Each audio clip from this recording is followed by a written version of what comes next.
And now there are just a few things that you don't want in a stadium during Friday night lights. School officials in one district are making sure that weapons stay out of there. Yeah, Marietta City School officials are putting weapons screening at Northcutt Stadium front and center today. Atlanta News First, Yasmina Alston is live at the Board of Education. Yasmina, this really is a safety precaution.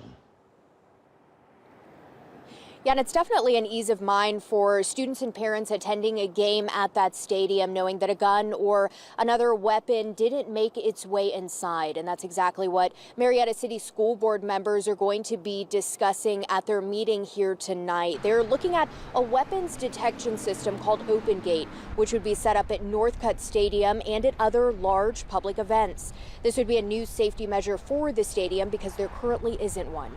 School officials say there was no particular incident that led to this discussion, but a security grant is available to help fund it.